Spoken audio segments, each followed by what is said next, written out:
Having trouble narrowing down which foods to avoid for IBS? Watch this video to learn where to look to help you find out. For the most helpful information you'll find about IBS online, subscribe to my channel and hit that bell to be notified every Friday when a new video is posted. If you're pulling out your hair trying to figure out all of your food triggers, by the end of this video, you'll learn what you've been missing and you'll know what to do next. I'm Wendy Leung, holistic health and happiness coach, licensed acupuncturist, and powerhouse IBS conqueror. And it took me a really long time to figure out my IBS alone. I teach my clients how to look for the right answers, and now I'm helping you too.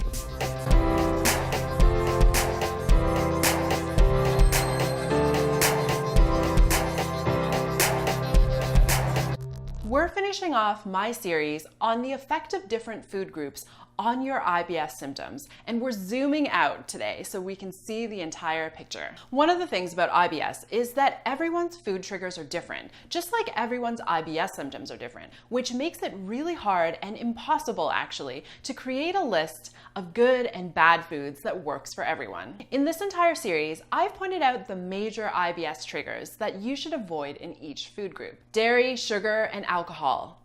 All of it. Meat. It depends on the circumstances. Veggies, cruciferous, onion family, beans, and legumes. And we also know that any foods that will create extra gas, like carbonated drinks or chewing gum, will also aggravate your symptoms. But the only way for you to really know your personal food triggers is to do some deep diving into your diet and figure it out for yourself by process of elimination. Are you clear on all your IBS food triggers? Let me know by dropping a yes or a no in the comments below. So while I can't give you a list of all the IBS foods to avoid, this episode I'm going to teach you an easier way to recognize them. And then next episode, we're going to talk about what to do when you can't avoid eating them. Sound good? Okay, so for a second, I want you to completely forget about how we've categorized food. I want you to throw the cards in the air, let them drop and land, and then let's recategorize. If you've been watching my channel, then you know that from a traditional Chinese medicine perspective, or TCM for short, the digestive system is like a campfire. If we feed it the right fuel, it'll process it into nutrients and energy for the rest of your body. But with IBS, your gut is weak, which means your fire is already burning low. So when it comes to choosing foods, you need to pay attention and make sure that you're choosing foods that are not just nutritious, but also easy to digest. We want to make it as easy as possible for your gut to do its job and create nutrients to support gut healing. So what are these new categories of food that we want to make sure we're avoiding? Number one, cold foods. Think of that low burning campfire again. What happens if you pour a bunch of ice on it?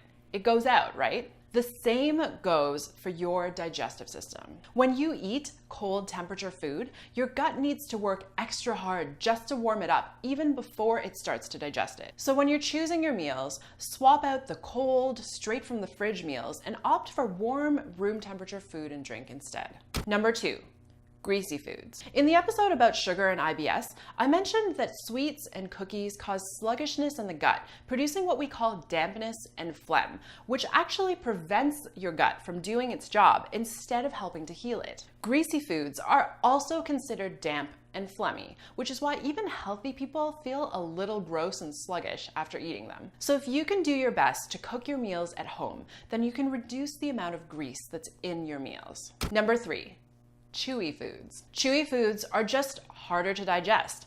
If they're hard on your teeth, they're also hard on your gut. That's why some meats cause more problems than others, because they're tougher to break down. Number four, raw foods. Raw foods have a tendency to be both hard to digest, i.e. kale salad, and eaten cold, which means they are a double no-no for your IBS. No matter what health blogs tell you, eating daily salads isn't healthy for anyone, but especially not if your gut is already weak. Opt for warm, cooked vegetables instead. And number five, dry and hard foods. When we eat snacks, we tend to grab crunchy, dry, prepackaged crackers, granola bars, chips, etc. And if we don't take the time to chew them properly, they'll be harder to process for your gut too. If you're looking for alternate snack sources, homemade berry or fruit compote or fruit and date bars can be a good alternative. So to recap, the types of food you want to avoid with IBS are: number one, cold food. Number two, Greasy Foods. Number 3, Chewy Foods. Number 4, raw foods. And number 5, dry and hard foods. If this is starting to sound like I've cut out most of the things in your diet, if you want a little bit more help to know what you can actually eat, sign up for my newsletter and I will send you a mini recipe book right to your inbox. The link is in the description box below.